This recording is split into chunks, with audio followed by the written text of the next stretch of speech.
You wake to the sound of the sea. Not crashing, not violent, just steady. A low, constant rhythm pressing gently against steel. You are inside the RMS Titanic.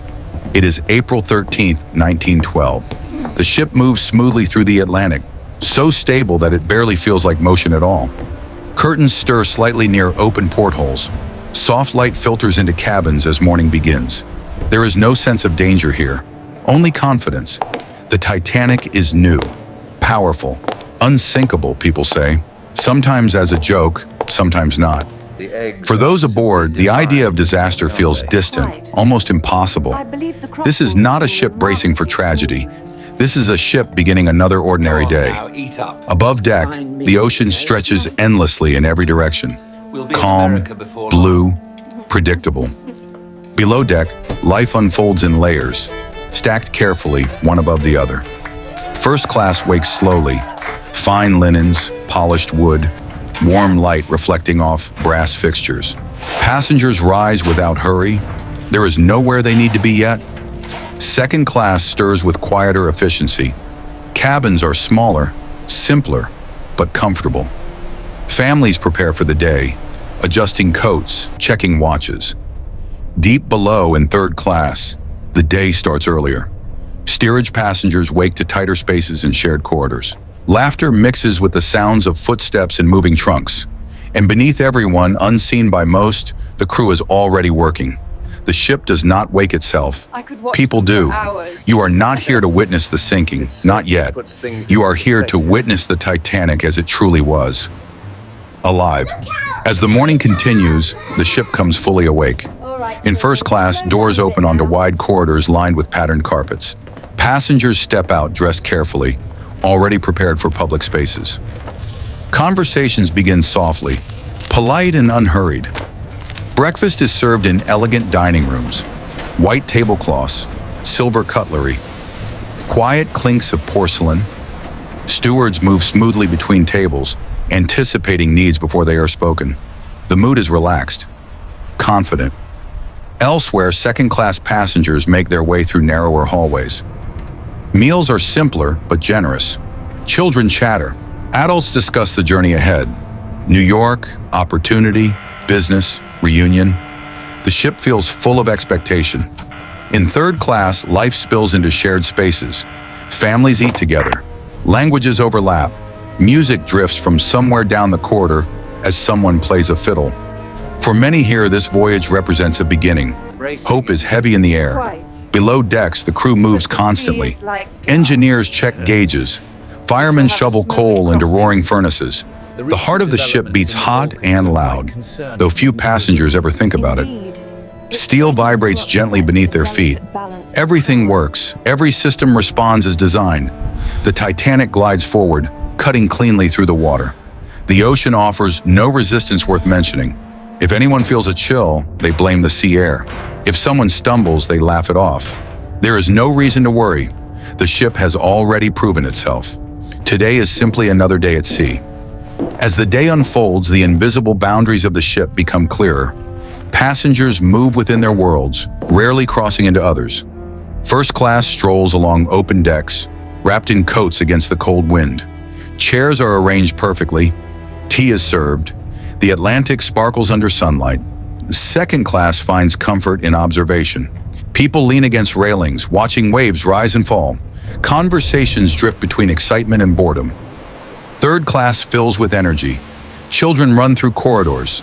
Groups gather, sharing stories and songs. The ship feels alive here, loud and hopeful. Walls and doors quietly keep these worlds apart. No one questions it. It is simply how the ship was designed. Crew members move freely through all spaces, belonging fully to none. They carry messages, meals, instructions. They make the ship feel seamless, even as it remains deeply divided. Deep below, the engines continue their steady rhythm. Cold dust coats skin and clothing. Heat presses in relentlessly. Firemen work in shifts, muscles burning, lungs heavy. Above them, passengers breathe clean air and admire the view. The Titanic does not feel fragile. It feels permanent, built with faith in modern engineering, with trust in progress. with confidence that human design has finally mastered the sea. No one stands at the rail imagining what could go wrong. No one listens for danger. The ocean looks calm. The ship feels strong. And so the day continues. By early afternoon, the Titanic feels effortless. The sun sits high above the Atlantic, reflecting softly off the water. The sea remains calm, almost glass-like, stretching endlessly to the horizon. From the decks, there is nothing to suggest danger, nothing to disrupt the illusion of control. Passengers gather outside, wrapped in coats against the cold air. Some walk slowly along the promenade deck, arms linked, talking quietly. Others sit in deck chairs, reading or simply watching the ocean pass beneath them. The ship moves with such steadiness that time feels suspended. Inside, public rooms hum with quiet activity. The grand staircase glows under glass and brass, sunlight filtering down from above. People pass through without rush, greeting one another, admiring the space as if it were a hotel rather than a ship at sea. In second class, passengers explore common areas, writing letters, playing cards, discussing the voyage. There is excitement, but also ease. The journey has been smooth. Confidence grows with every mile. Below decks, work never stops. Coal is shoveled. Valves are checked. Orders are passed from one crew member to another. The ship's systems respond perfectly, reinforcing the belief that everything is under control. If someone mentions ice farther north, it is said casually. The Titanic is equipped to handle anything the Atlantic can offer. Other ships have done so before. Technology has solved these problems. The afternoon stretches comfortably forward. People plan for tomorrow, for arrival, for what waits on the other side of the ocean. No one plans for tonight. The Titanic glides on, wrapped in certainty, carrying thousands of lives that trust completely in steel, design, and progress. The sea remains calm, and so does everyone aboard. As the afternoon begins to fade, small details start to change. The air grows colder, not sharply, just enough to notice when standing still. Passengers pull their coats tighter around their shoulders, laughing about the Atlantic chill. It feels refreshing, not threatening. The sea remains calm. From the bridge, officers scan the horizon. The light shifts as the sun lowers, flattening the water into a pale sheet of steel blue. Visibility stretches far in every direction. Nothing breaks the surface. Nothing demands attention. Wireless operators receive messages from other ships farther north. Reports of ice, of drifting fields, of colder waters ahead. The information is noted, filed away. The Titanic is strong, modern, designed for conditions like these. Ice is part of the Atlantic, always has been. Below decks, crew members notice the temperature drop more clearly. The steel feels colder to the touch. Breath lingers faintly in the air. Someone jokes about winter arriving early at sea. Laughter follows. Passengers continue their routines uninterrupted. Afternoon tea is served. Cards are dealt. Letters are written and sealed, ready to be mailed upon arrival. No one feels urgency. Why would they?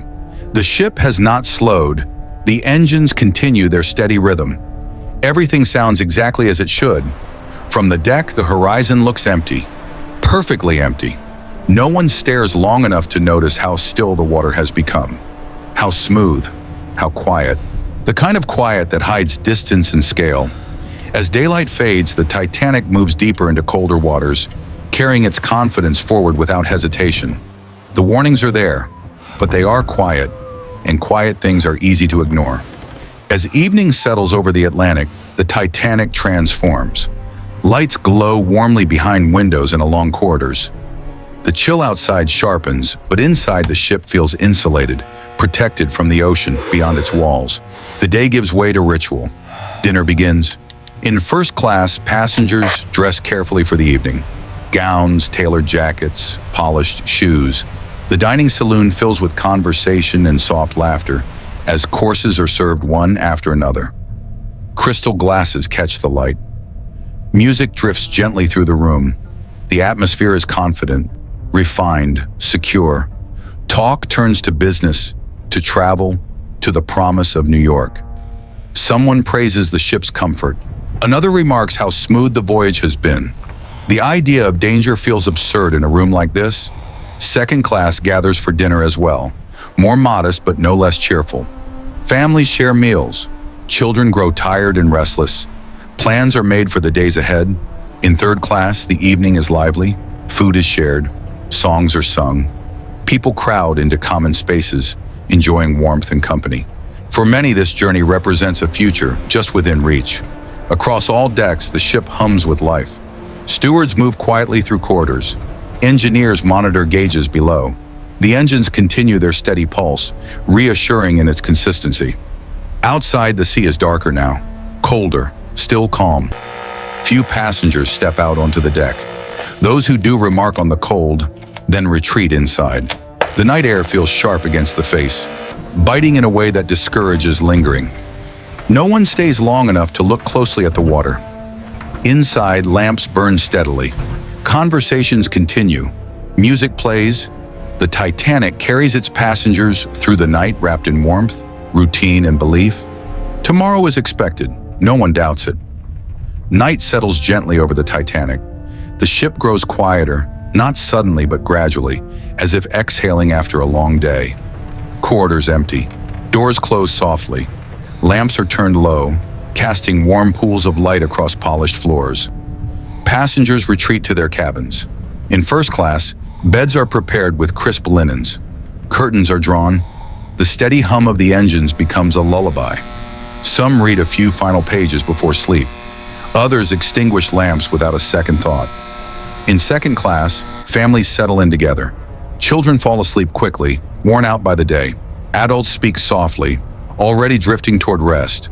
Below, in third class, the night is calmer than the evening before. Laughter fades, music quiets.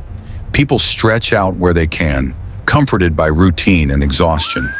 The ship feels deeply stable, almost motionless. Outside, the ocean is impossibly calm. The surface is so smooth that it reflects almost no light at all. The horizon disappears into darkness. Sea and sky blend together. Indistinguishable. From the bridge, officers maintain their watch. The air is sharp now, cutting against exposed skin. Breath fogs faintly in the cold. Eyes strain to see beyond the blackness ahead. Nothing moves. No waves break. No lights appear. The sea feels empty. Inside, the Titanic sleeps. The engines continue their steady rhythm. Steel plates hum quietly beneath layers of carpet and wood. Everything sounds as it should. No alarms ring. No voices rise. No one feels afraid. This is the calm of absolute confidence. The calm of a ship that believes completely in its own strength. The night passes like any other, and no one aboard imagines that history is only hours away. Sometime before midnight, the Titanic moves through darkness. The ship cuts cleanly through the water, unaware of how silent the ocean has become. The engines continue their steady rhythm. Steel glides through cold air and colder sea. Inside, most passengers sleep. Dreams form without urgency. Minds wander to home, to plans, to mornings not yet lived. Cabins remain warm and still. The gentle vibration beneath the floors feels reassuring. Nothing feels wrong.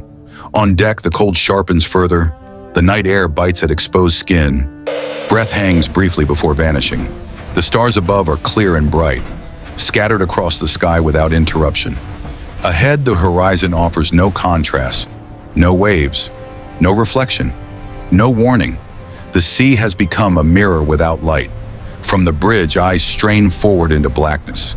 The calm makes distance hard to judge. Shapes blend together. The world feels flat, endless. Below, the ship continues as it always has. Clocks tick softly. Lamps burn steadily. Somewhere deep within the hull, coal burns and steam flows through pipes, driving the great engines forward without hesitation.